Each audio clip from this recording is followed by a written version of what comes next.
prepare your fertile field to produce fruit.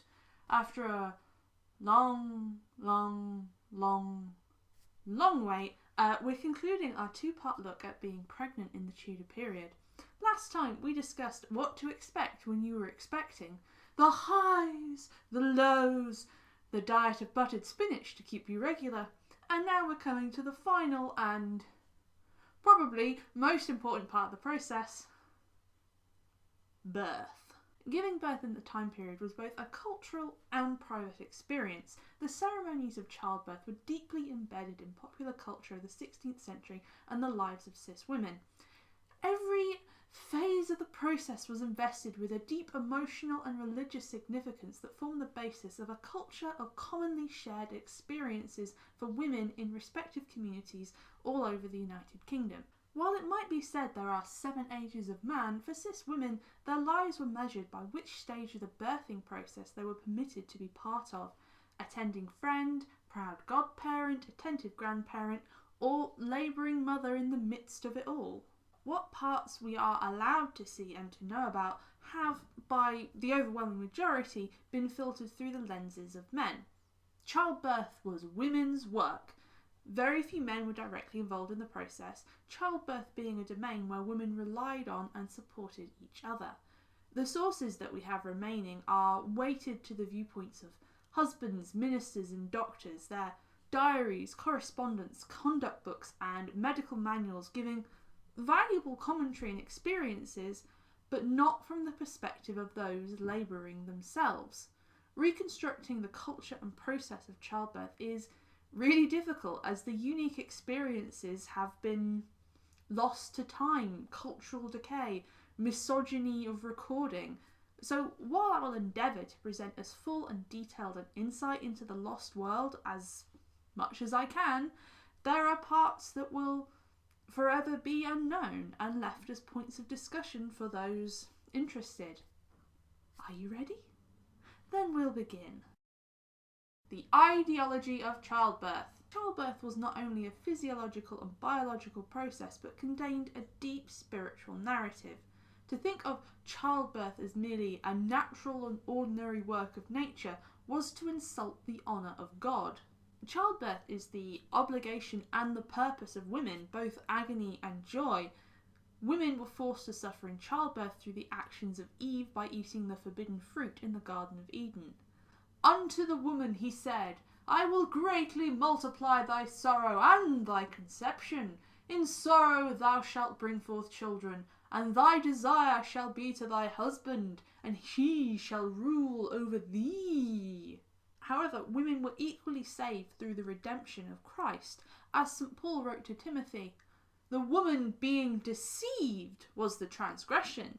Notwithstanding, she shall be saved in childbearing, if they continue in faith and charity and holiness with sobriety.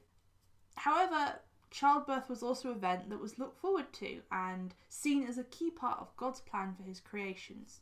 Humans were ordered to go forth and multiply, and a newborn child was a living demonstration of the love between husband and wife.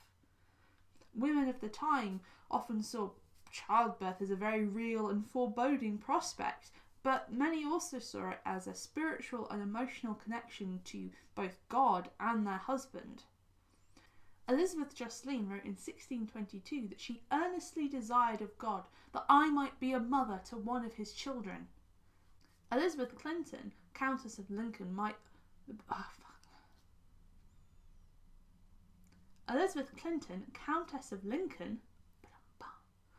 saw childbearing as the consequence of Eve's transgression, but also, after 18 pregnancies, said that children were God's blessings. These spiritual interpretations often went alongside complementary and contradictory cultural ideas. There was the continuation of the nature-based lens used by some, the woman as a field, offspring as the fruit produced, the husband there to tend the vine and shape the tree, while God is the overall gardener. Jane Sharp, a 17th century midwife, wrote about childbirth and pregnancy using the natural world as a medium. A man's yard, as it were, the plough, wherewith the ground is tilled and made fit for production of fruit. Man is the agent and tiller and sower of the ground. Woman is the patient or ground to be tilled. And yes, while pain in childbirth was a consequence of Eve's misbehaviour, some held that the natural humoral state of women naturally lent itself to pain in labour. Aristotle wrote in On the Generation of Animals that the exhausting pains of childbirth were caused by the lifestyles of women. Their extreme lack of physical activity when compared to the men around them, of course. Are we sure we should be paying attention to these guys? It's like who died and left Aristotle in charge of ethics? Plato. This lack of activity... Can you imagine being lectured on lack of activity by a philosopher? The lack of activity caused residues to build up in the body that impacted on labour. Among nations where the women live a laborious life, gestation is not equally conspicuous, and those who are accustomed to work bear children easily, for work consumes the residual matter. Again, appreciate being lectured to on laborious lives by a philosopher. And then there's the other side of the debate that took the fallout of Eve's choice to the furthest extreme. There was a small religious minority who believed all sexual intercourse, even between a husband and wife, was unclean. Birth was a naked pollution and sin and shame. Our mothers conceived us in sin, and being wrapped up in uncleanliness there, can any man bring a clean thing out of filthiness, wrote John Donne in 1618. And I'm like, challenge accepted. It is important to stress that not all people in the past thought and believed the same things. Much as there are huge debates about different philosophical and cultural aspects of our society, not everyone in the 16th century perceived issues in the same way.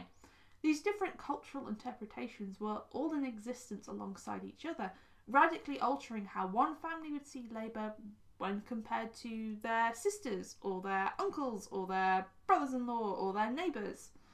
But most important was that childbirth was a communal experience. It was what your neighbour went through. It was what your sister went through. It was what your neighbour and your sister would also witness. Preparing for the big day. In the last month before the due date, families would begin to prepare and get ready for the upcoming labour. Calculating when labour would start was rather difficult and certainly not as accurate as we would expect today. The mother and midwife might work out a potential due date based on the last known period, provided, of course, that the mother had knowledge of their last menstruation and a diary keeping track of the dates.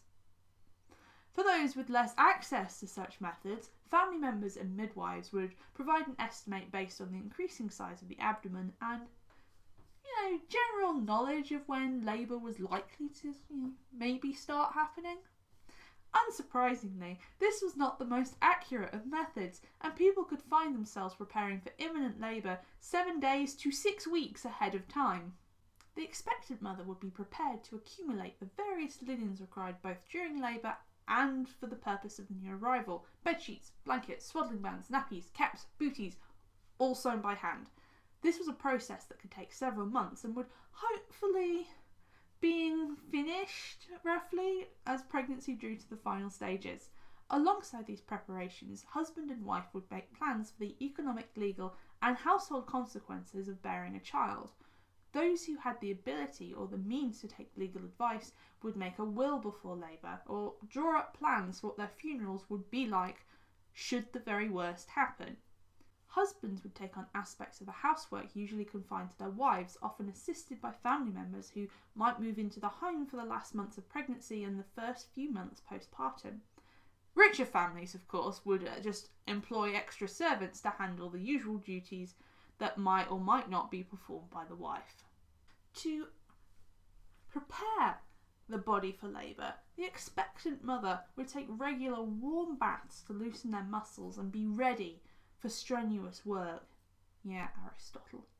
The stomach would be moisturised with oil to soothe the skin, aid contractions and strengthen the womb. The genitals would be rubbed and massaged with oil or subjected to aromatic herbal fumigations. Gwyneth Paltrow was not the first to invent those, I'm afraid. Remember, the womb is sensitive to smell. So the best way to ensure the strength of the womb, the safety of the fetus, is to give it nice herbal fumigational smells. I mean, who doesn't want to be heavily pregnant and putting their front bottom over a big bowl of boiling hot water? Boiling steam. Other medical supplies would also be brought in. Greases and salves designed to lessen the intensity of contractions, made from herbs such as thyme, columbine, cyclamen, roses, almond and meadowsweet, which is where aspirin is derived from. Powders would be created to help the mother sneeze, because if you sneeze, that baby's going to shoot right out. And enemas to aid vaginal dilation. There were also folkloric rituals to follow. The mother's clothes for labour would have the rings and buckles removed, and similar fastenings taken from the birth room itself as an act of sympathetic magic to remove constrictions that might impede labour. Amulets and charms would be borrowed or bought for extra security and comfort. Cowrie shells were thought to be especially powerful as they resembled the vagina. And eagle stones, which is a stone with another stone inside, were believed to alleviate pain and prevent miscarriage. Angus Day were religious tokens made from wax discs. Stamped with the image of a lamb and a flag, they were blessed by the Pope himself to protect against demons and sudden death. A very valuable tool in labour. Prayer books and copies of the Gospels would also be brought into the house. Useful tools against boredom in the last few weeks, because you just can be sat there, as well as providing a positive mindset that would ensure a quick and speedy birth. That's right, ladies, positive mindset girl bossing started in the 16th century, and I don't know what good it did there either. Pre-Reformation mothers might send out for real relics of saints or holy objects that could be used as comfort during labour, and these had to be booked and accounted for well in advance. In 1536, the convent of Bruton, Somerset, noted down Our Lady's girdle of Bruton, red silk, which is a solemn relic sent to women travailing, which shall not miscarry in partu. Finally, as their last preparation and precaution, mothers entering their birthing chamber would take communion and give confession, in the hopes of protecting their souls and blessing their unborn child. Masses or special prayers might be held in the local church or family chapel as well, hoping to provide that extra layer of protection against dangers that might befall before churching or baptism. The birth room. An important feature of Tudor childbirth was the birthing chamber. Mothers would be confined to a room for a period of time before and after birth. It was physical and symbolic isolation, marking their removal from everyday life and responsibilities, leaving for the safety of a womb-like environment. The womb room. Welcome to my womb room. A birthing chamber would ideally be within the home of the expectant mother, a parlour or chamber given over entirely for their confinement, but this was not always a possibility. For some poorer families who might live in just one single room, birth would just happen in front of the whole family. Others might have to go to the home of a friend or a neighbour, especially if they were worried about threats of abuse or violence from their partners. And some might travel to the homes of their parents to receive support from grandmothers, mothers and sisters, to have the comfort of being at home for that first birth. The handbooks on childbirth set out the specifics required to provide the best situation for a labouring mother. The room must be carefully prepared and draught-free. It should be a dark and snug room with the windows covered, for childbed women must be kept from cold air because it is an enemy to the spermatical parts, and therefore the doors and windows of her chamber in any wise are to be kept close shut. Bright lights were also thought to damage the eyes of a labouring mother, and fresh air would steal the health of a newborn baby. Secure darkness would protect the mother and newborn from any evil or illness that would threaten them before baptism. The best way to do this was to cover walls, ceilings and windows with rugs, heavy cloth and tapestries. You imagine right now in the middle of June giving birth in that situation. But no, that's not it. The rugs, the cloth, the tapestries, they all have to be special ones. Because if they have any disturbing scenes, images of people, images of animals, that goes into the mind of the expectant mother and travel through the body to deform the baby. So it is 6 weeks in a dark, stuffy room looking at nothing. The room should be set up with 2 beds. You like this bed? Well, guess what?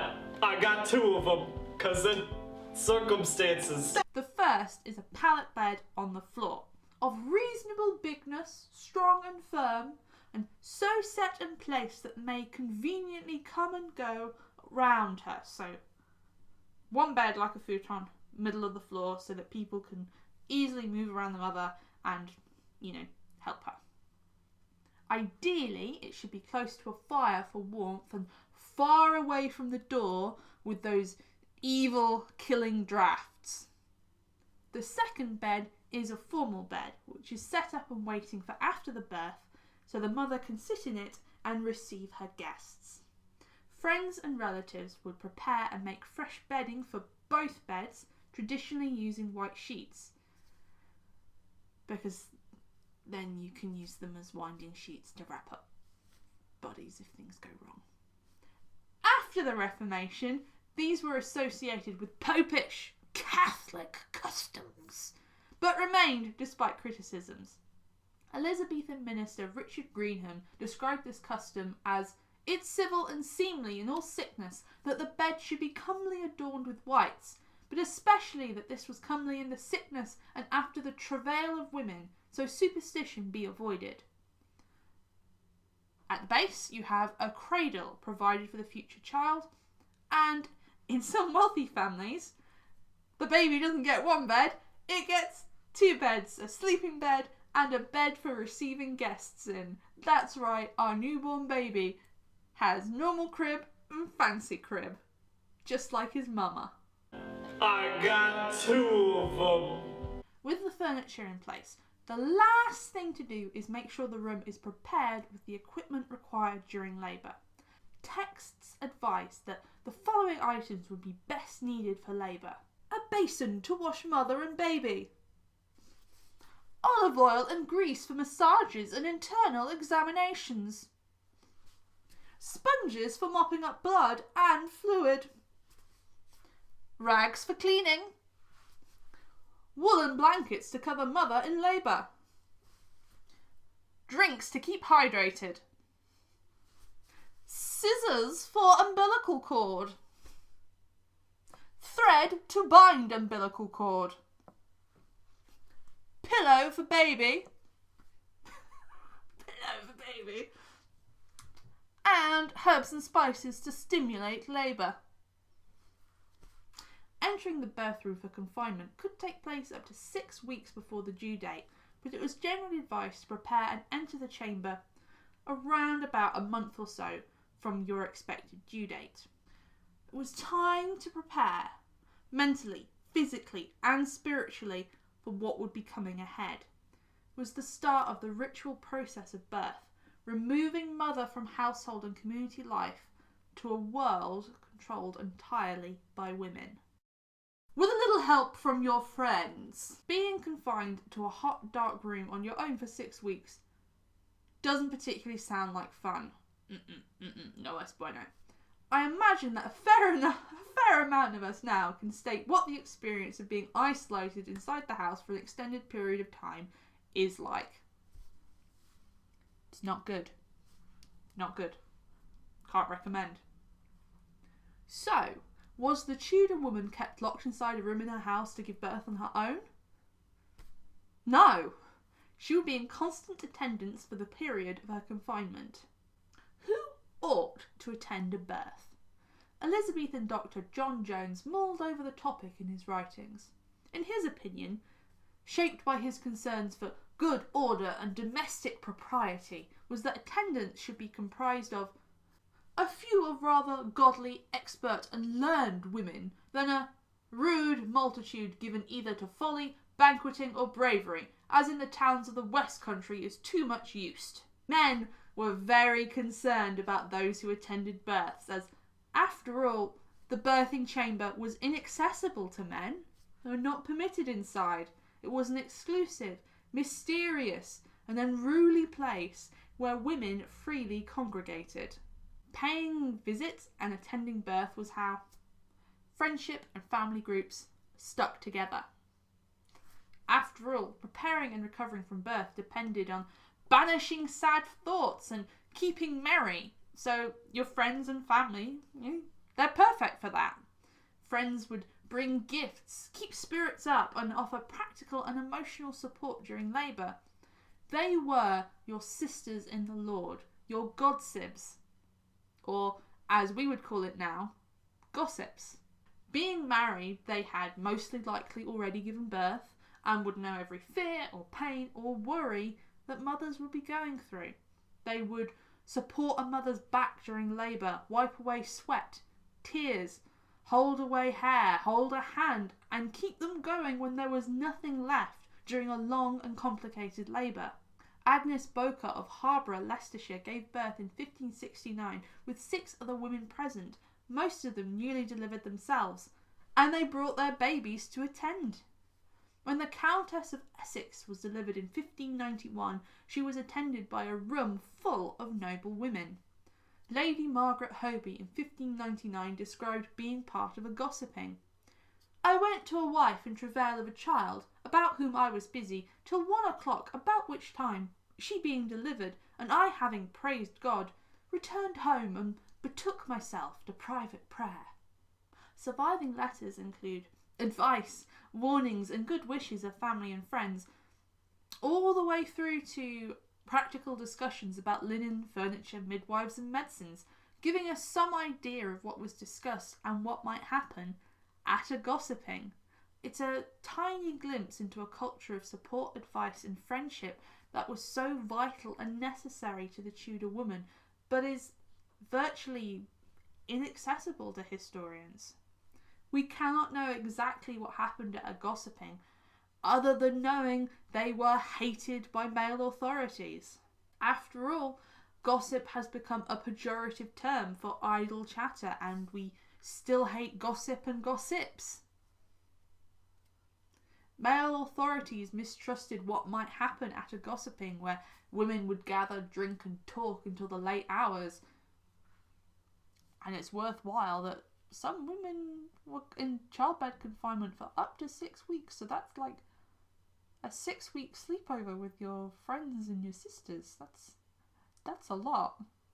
After all, there's no better place for causing disorder and riotous behaviour than a room where someone is trying to push an infant human from their body. In fact, some areas put laws in place to try and regulate what might happen at a gossiping. Kirkby Kendall in Westmoreland limited gossipings to 12 women at a time, which gives us a valuable clue as to how many people might squeeze themselves into a birthing chamber at a time, while Chester placed legal restrictions on gossipings. For as much as great excess and superfluous costs and charges hath and doth daily grow by reason of costly dishes, meats and drinks brought unto women lying in childbed. The vast majority of births were attended by someone. If not gossips, then husbands were there to provide support, and they did. They weren't banished from birthing chambers if there was no one else there. And there was someone else who was guaranteed to attend. A midwife. Call the midwife! While initially consulted to confirm pregnancy, a midwife was only summoned when labour was believed to be imminent, like baby about to drop imminent. She would arrive with her bag of equipment, pray for the safe delivery of the child, and then take charge of the birth room. She controlled the environment entirely, giving counsel, encouragement, as well as assisting during labour, cutting the umbilical cord, tying the navel string, and extracting the placenta and afterbirth to be buried. She would bathe the mother, lubricate them, talk to them, comfort them, and administer fortifying beverages. An Elizabethan prayer for midwives best sums up their many duties. To comfort in their sorrows, cherish them in their childbeds, ease them in their pains, and to further them in their deliverance. Midwives were extremely skilled, if not what we would call formally trained. Handbooks advised that families should trust in nature's course, ably assisted by the skill and knowledge of the midwife. Helkiah Crook, court physician to the early Stuarts, allowed that nature was aided by the skilful hand of the headswoman, or midwife as we call them, for she setteth the woman in a due posture or position of parts, receiveth the infant gently which falleth betwixt her knees, directeth if it offer itself amiss, and finally draweth away as easily as possible the afterbirth which stayeth behind. They were mostly older married women who had apprenticed to other midwives and had to obtain a special licence from their local diocese in order to operate as a professional. In desperate times, when a child was not thought to survive until baptism, midwives would have to offer an on-the-spot baptism, so they were formally regulated by local bishops. Reports of bad behaviour, ill treatment of patients, or lack of knowledge would see their licensing removed. A doctor would only be consulted in the direst of situations. They were not formally trained in obstetrics and had extremely limited knowledge on how to deliver a child. They weren't even supposed to directly touch or examine the privy parts of women, so not really very much help at all. A dilemma for wealthy or noble women who had to use their services. And a surgeon? Well, surgery was only just beginning to be recognised as a medical field in its own right, and they would only be used in extreme complications, such as having to cut a child free from a dead mother to deliver an emergency baptism. A midwife of renown might live in the residence or in the birth room for some time before delivery. She might even arrive up to a month before birth to prepare and set up her equipment. She would bring a stool, chair, knives, sponges, binders, herbs to make treatments on site. A well-stocked herb garden is an essential must-have for the Tudor midwife. Oil derived from lilies was standard to lubricate hands of the midwife and genitals of labouring mother, but the garden might also include roses, cyclamen, sauerbraten, columbine, or various other useful herbs. Herbals that survive detail the remedies and treatments a midwife could provide. Infusions, liniments, ointments, and poultices that could help conception, nourish the child in the womb, stay the longing of woman with child, procure easy and speedy deliveries, and bring down the afterbirth. She should also make sure to leave rings and bracelets at home and keep her nails trimmed and cleaned. For, obvious reasons. With your godsibs in place and your midwife brewing remedies, there's just the big event remaining. What happened when labour started?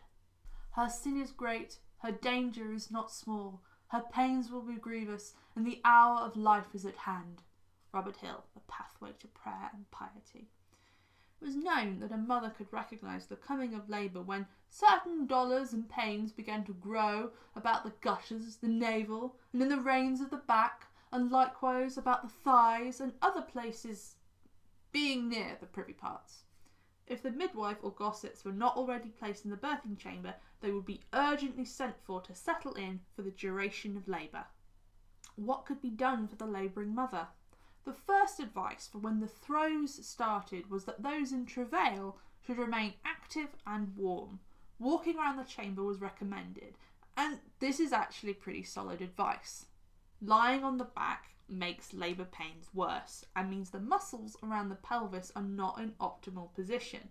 Walking and changing position helps the mother respond to pain in an active way, speeds up the labour process, and moves the bones of the pelvis so the baby can get through the birth canal in the best fit.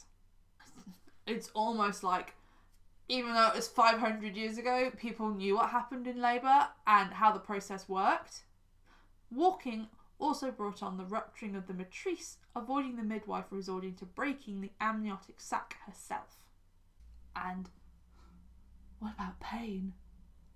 Pain was expected. It's a consequence of Eve's transgression in the Garden of Eden. And obviously they did not have the access to pain medication that we do today. But judging by the sources, there is no suggestion that labour itself was harder or more painful. And even though pain was considered almost as a requirement, medical guides also said that methods to relieve pain were necessary for complicated deliveries. So, what could you do about the pain? Thomas Reynald believed that the very young, the gross and fat, and the spare and lean were those who were most likely to have uncomfortable labours, and suggested methods to alleviate their discomfort. His suggestions mostly focused on speeding up delivery so that they're in it's less duration, get it out quick and it's over and done with. He recommended oiling the private parts and the use of suffumigations, medicines heated on hot coals to produce fumes that open up the body. Great, now I'm in pain, can't breathe, fanny's on fire. His other recommendations include pessaries dipped in rue, a herb that causes severe blisters when applied to the skin, thanks man, and pills containing opiates to be drunk with wine. Opiates impact the respiratory function of the baby and lead to severe drowsiness, nausea, and vomiting for labouring mother.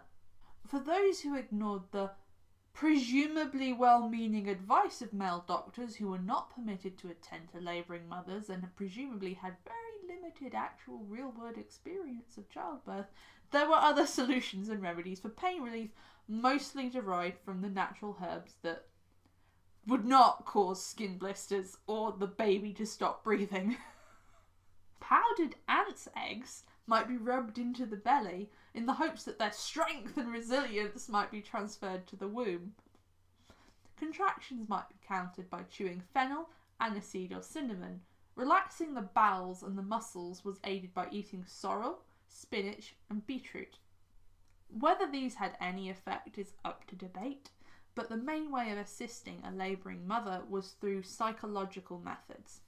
A labouring mother, their gossips and their midwife would use charms, magic objects, as well as incantation and prayers. Active chanting provided a rhythm for contractions, united those gathered in the birthing chamber, and used the mysticism of religion to maintain a sense of control during a situation that could be very much out of anyone's control. These chanting formulas were also hypnotic, focusing the mind away from pain and physical discomfort. Abracadabra was a popular formula, as well as those derived from prayers. In the name of the Father, and of the Son, and of the Holy Ghost, come safe and go safe, what have we here? In the name of the Father, and of the Son, and of the Holy Ghost, come safe and go safe, what have we here? A swollen woman sat in a swollen road, a swollen child she held upon her lap, swollen hands and swollen feet, swollen flesh that will take this blow, swollen wood and swollen iron will give out this blow. The pain goes out from bone to flesh, from flesh to skin, from skin to hair, from hair to grass. Let Mother Earth receive this pain. Magic and religion blended together and infused into every aspect of culture and life. These superstitious elements did particularly come under attack later in the period, where reforming Protestants in Elizabeth I's reign saw them as encouraging remnants of Catholic practice and the use of magic. Bishop Barnes of Durham told his clergy in 1577 to discipline all such women as shall at the child's birth use superstitious ceremonies, orisons, charms, or devilish rites or sorceries. Midwives had to swear they would not use sorcery or incantation to aid delivery. So, magic off the table, what else have you got? Midwives would stroke the belly in a downward motion to encourage the baby to move into the birth canal. She would also prepare food if needed, poached eggs, chicken broths, and a little wine. The midwife, after covering her hands in almond oil or butter, would check dilation and check the position of the child as it moved around, hopefully towards that birth canal. If the waters had not already broken, the sac would be pierced with a thumbnail, and the mother's genitals smeared with oil or egg to make them more slippery and less prone to tears. The gossips would also sing and shout and make as much noise as possible to bring comfort and strength to the mother, who was also encouraged to be as loud as possible. They were all there to provide support and encouragement, keeping up the mother's spirits and providing advice. After all, they're married and mostly mothers themselves, and they've all gone through this process. They know what works. Too posh to push? In the West, we're used to one sort of birthing position, and you've all seen it on TV. On your back, knees bent, doctor hovering near the end of the bed to observe the process and catch babies that fly off into the ether. The main benefit of this position is ease of access for the attending doctor or nurse, but is actually advised against by medical body WHO, as it increases damage to the body and makes birth more difficult. Tudor women delivered in all positions. While kneeling or squatting was considered too animalistic and not fitting for good Christian women, medical texts reported, "All women are not delivered after one fashion, for some are delivered in their bed, others sitting in a chair, some standing, being supported and held up by standers by, or else leaning upon the side of a bed, table or chair. Others kneeling, being held up by the arms." That's the job of gossips, to support the back of the labouring woman, to hold them in place, to offer that arm that they're going to hold on to when they're kneeling down on the bed, providing literal physical support every moment of labour. They might also put a log at the end of the bed to push against with the feet, or placing piles of pillows under the hips. And if you've got a super swish, top-notch midwife, she's going to bring her groaning stool. A groaning stool or birthing stool has 3 or 4 legs, possibly armrests, and a wide gap where the seat should be for the midwife to reach up and allow passage of the child. Medical texts advise their use so the bed would not be soiled by the blood, waters and other filth which is voided in labour, and to provide greatest comfort to the labouring mother. Tudor midwives certainly knew their stuff. Giving birth upright carries less risks of compressing the mother's aorta, providing a stronger blood supply to the baby. The dimensions of the pelvis become wider in a squatting or upright position, and they help the uterus to contract more strongly. Being on your back just increases weight on the tailbone, which constricts the pelvis. Use of a birth stool or an upright position can decrease time spent in labour by up to 30 minutes. And there is plenty of evidence to show that the use of an upright birthing position increases the mental well-being of labouring mother and leads to less traumatic and more positive birth experiences. On-back positions have become more common as they allow better monitoring of baby and easier access for medical professionals, not because they are necessarily safer or better for labouring mother. The emphasis on maternal comfort that is so strong in Tudor obstetrics and midwifery is quite remarkable and presents a very different picture from what we're told birth was like in popular culture. Think back to any birthing scene from any historical drama. Woman lying back in bed, screaming, blood everywhere, no sense of control, and attendants running around like helpless, headless chickens. But that's not what the evidence shows us. There is great care and expertise in labour, and the labouring mother has a remarkable amount of control over what takes place. What happens is based on what they need to feel comforted and supported in what might be the most dangerous or last hours of their life. This is especially notable in a modern age where some mothers have been left permanently traumatised, injured or killed by obstetric violence, where medical professionals remove the informed consents of parents and patients by forcing mothers into birth positions, ignoring reporting of symptoms or dismissing concerns. or the impact of racial biases on determining necessity of care. When it goes wrong. A natural birth was one that presented head first and occurred with little difficulty. Feet first was an ominous sign. This was how a corpse was taken from the home and spelled difficulty ahead. The majority of births happen without any incident, but around 14 to 20% have some sort of complication, from vaginal tears, sepsis, or respiratory distress of a child. In an era where maternal care during pregnancy was not really a thing, complications would have been very serious and most often beyond the ability of midwives to treat. Take the case of Joan, mother of Mary Cheese. She was out in a public place on the 1st of March 1573 when she gave birth with such suddenness that the baby dropped to the ground head first beneath her mother's skirts. The little girl lingered on long enough to be baptised, but the head injury was such that she died through mischance and from no other cause a week later. No doubt that health condition or complication that caused Joan to expel her baby so quickly and so suddenly would have been caught in our world, adjusted for, cared for, but those procedures did not exist in the world that Joan lived in. When there were complications, the life of the mother was always favoured over the child's. No matter what historical dramas might have told you, if a mother was the tree and the baby the fruit, then it's folly to tear down a tree just to gather a single piece of fruit. If the child had to die, then so be it, because the life of the mother was too valuable to waste. An obstructed delivery where the baby does not clear the birth canal were particularly feared, as they could lead to the deaths of both mother and child. Medical textbooks wrote instructions on how to dismember the baby in utero in order to save the mother, but it's impossible to know how common this procedure actually was.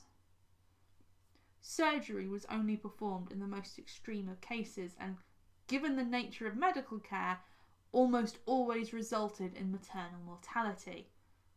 There wasn't much in the way of antiseptic or antibiotic care after all. Caesarean sections were a long-standing but incredibly rare practice, used only when the mother died and the child was judged to still be alive. If born breathing, the child could be baptised and their immortal soul protected. If carried out, the operation would be performed by a surgeon and as soon after death as possible. The mother's mouth and legs would be opened as wide as possible to allow passage of air to the child. An incision would be made in the stomach, 4 fingers long, before cutting through the muscles to reach the womb. While holding the skin apart with one hand, the surgeon would then slice into the womb to extract the child for immediate baptism. As you can imagine, this was not a process that could be done on a living subject. No anaesthetic, no painkillers, and no antibiotics. And no blood transfusions or expertise in internal surgery. It would be condemning a patient to an agonising death.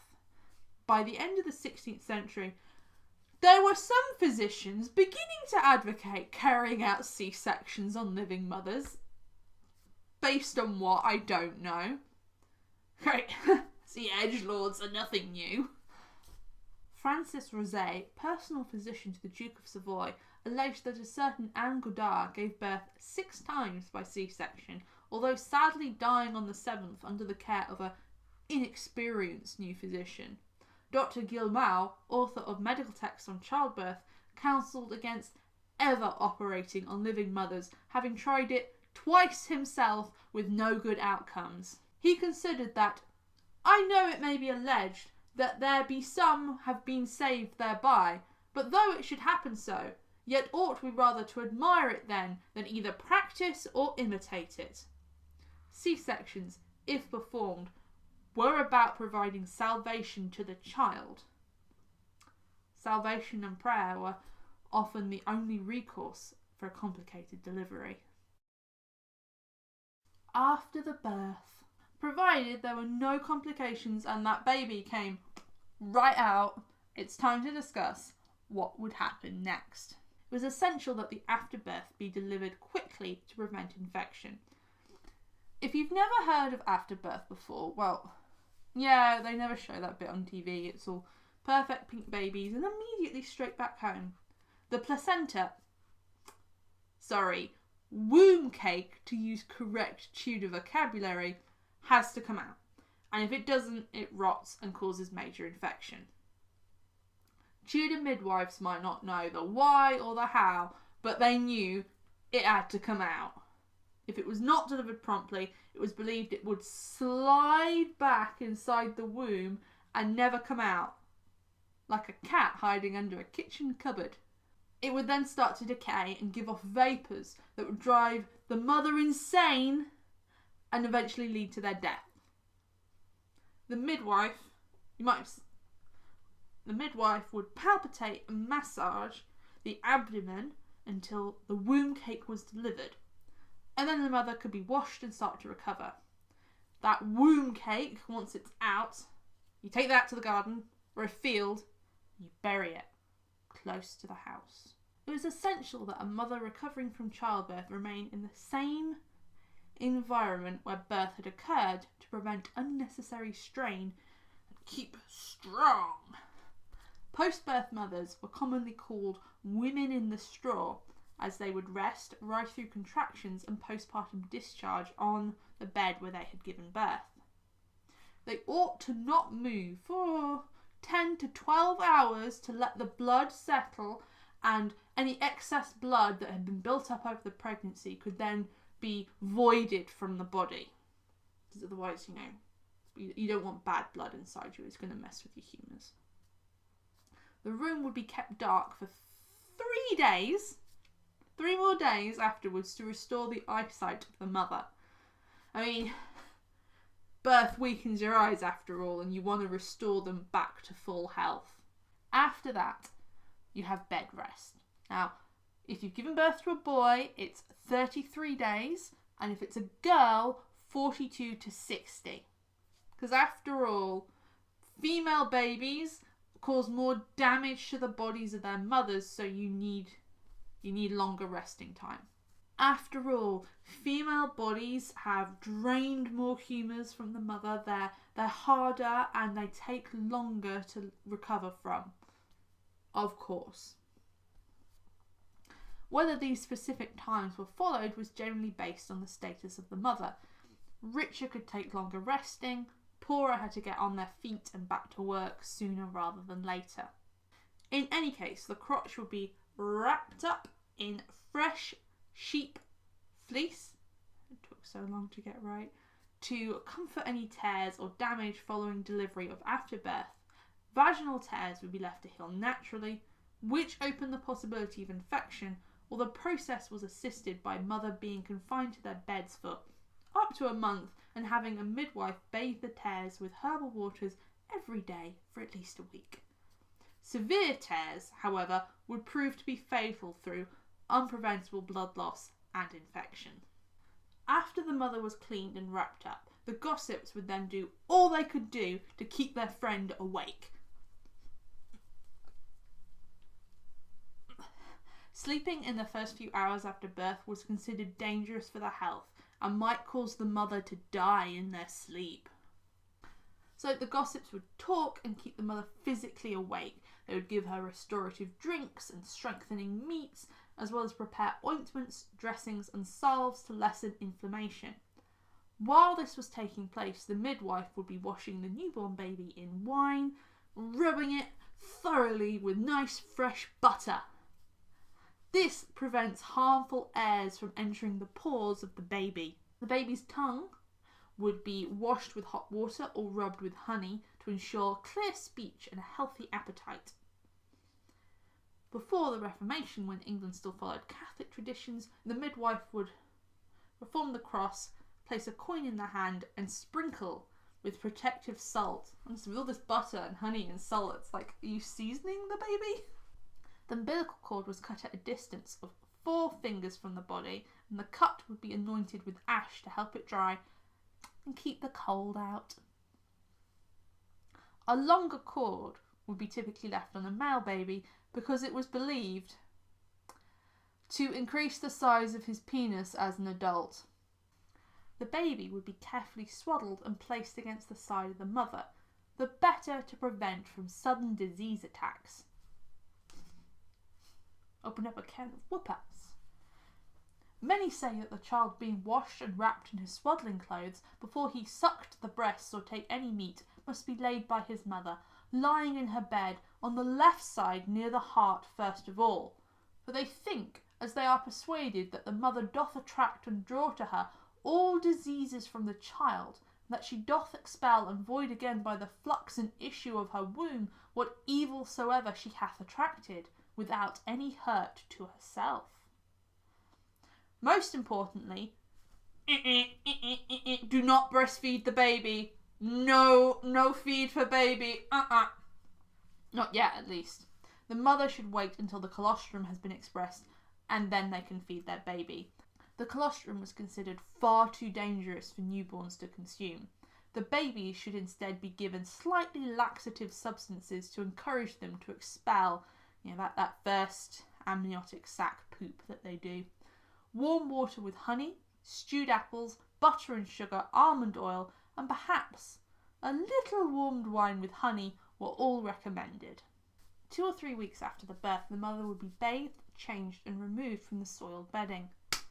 That's right, folks, that mother's been on those blood-soaked amniotic sac sheets for 3 weeks. Nice! This process is called upsitting, and the family would usually have a feast or give presents to mark the recovery of the mother from birth. The bachelor's banquet says that a husband was obliged to provide a second gossip supper, because it is your upsitting, and a fortnight at least since you were brought to bed. The upsitting did not mark the end of confinement, however. The mother would not leave the bed for at least a month for the churching ceremony. Mortality. I know. I kept this until the end because, well, that's what people really want to know. What were the risks of dying during childbirth for both mother and child? We are all told that death in childbirth was the norm, and that it was almost unusual to get through the process successfully. Even historians can get caught up in this idea. I have read countless books that present birth as a certain death sentence. This video was even partially inspired by reading The Last Duel, which presents as an argument that childbirth was a leading and exceptionally common cause of death because conditions were insanitary and no woman had any medical knowledge to assist with delivery. Now, we know those last 2 points are not true. Delivery was overseen by a midwife, except in extreme circumstances, and keeping mother clean was a priority. But what were the risks of dying in childbirth? It was certainly a present fear in the minds of those in the period. Contemporary religious belief held there were 2 likely outcomes for those in childbirth.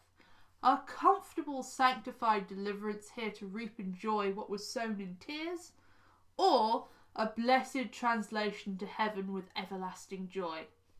Pain and peril was a rite of passage for all mothers, and some would not survive. Pain was expected, death feared. Mothers recorded their fears and prayers. Their husbands were fearful or accepted the matter as the divine will of God. Henry Barrow, an Elizabethan separatist, thought, "The safe deliverance of those women, though a singular benefit of God, yet a thing natural, ordinary, and common." Richard Rogers, Puritan minister of Wethersfield, Essex, learnt of a neighbour's death in childbirth in 1588 and worried his wife Barbara would die. "I, seeing by much pain in wife and near childbirth many likelihoods of our separation, considered how many uncomfortableness the Lord has kept me from hitherto by those which I then saw must needs come if he should part us." Nicholas Ashton recorded in 1618 that "my wife in labour of childbirth, her delivery was with such violence as the child died within half an hour, and, but for God's wonderful mercy, more than human reason could expect, she had died, but he spared her a while longer to me. and took the child to his mercy. However, it is misleading to deduce from these accounts that death in childbirth was common. It wasn't even the leading cause of death for those of childbearing age. That dubious honour goes to drowning and burning to death, both caused by the gendered work of running and maintaining a household. Housewives drowned when they went to collect water or wash clothes, their heavy skirts becoming saturated and dragging them under the surface. Housewives burnt to death when skirts trailed in cooking fires and they were unable to stop the flames. I'm yet to see a historical period piece that kills off a mother in one of those ways, even though they were very common, but they're more horrifically tragic than filled with pathos, I suppose. The fact remains that most mothers survived childbirth without complications and recovered. A Jacobean medical manual asserted that of 1,000 births, there is scarce one found that is amiss. No, but those are, you have to take my word for it. Let's talk statistics. We have the records, we can work out the statistical likelihood of death in childbirth. Roger Schofield, a demographer and social scientist, estimated maternal mortality at around 1% per pregnancy. With the average mother having around 6 or 7 pregnancies, that puts them at a 6 to 7% mortality risk across their childbearing years. If that sounds high, it's worth remembering that this percentage is similar to chance of death from non-birth related causes. Edward Shortner, a medical and social historian, puts the childbirth mortality rate at between 1.2 and 1.5%. Another study that looks at death records for Aldgate, a ward in the City of London, puts the mortality rate at around 2.35%, although we do have to account for factors related to urban living. What we can gather from looking at contemporary death records is that the majority of Tudor mothers did not die in childbirth, with chances of death at around 1 in 100. The odds of survival were very high, providing there were no complications.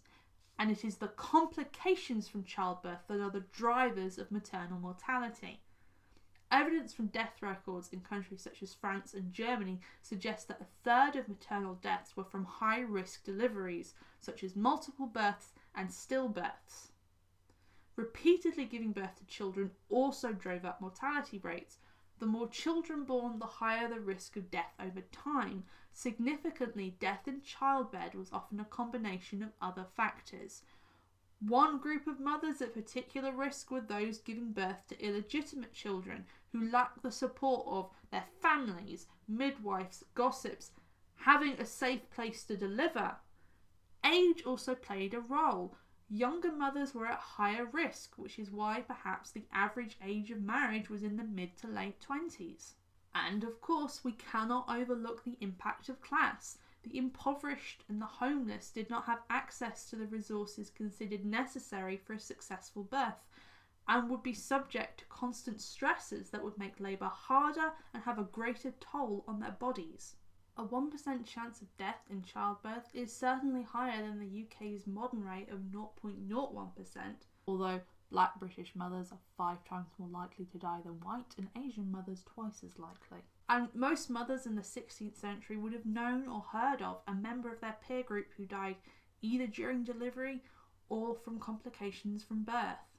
However, in the 19th century, when obstetrics was a known science and we imagined that medical knowledge was so much more advanced, the rate of maternal mortality was 4%. It is perhaps through the lens of Victorian historiography that we view the impact of childbirth in the past, presuming that the same dangers and the same impacts were true, or even worse the further back in time we examine. But that is not the case. The majority survived childbirth and recovered successfully. The main difference for mothers in the 16th century is that if something went wrong, there wasn't really very much that could be done. The chances of mother and child surviving were extremely low. The greater risk was the death of the baby. While maternal mortality was lower than we would expect, infant mortality was high. and that was a greater concern for the Tudor parent, as unbaptized children were automatically barred from heaven and the joys of life everlasting. Their family would be reunited in the kingdom of God without them. The baby, a soul lost forever. That was a lot to get through. But that's not the end of the matter.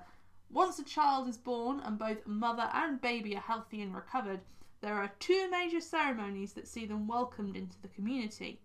Come back at some point in the future for a look at the often contentious ceremony of churching, and why a lot of our assumptions may be wrong. Bom bom bom bom. Thank you for getting this far. Apologies for it being late. I have been very busy.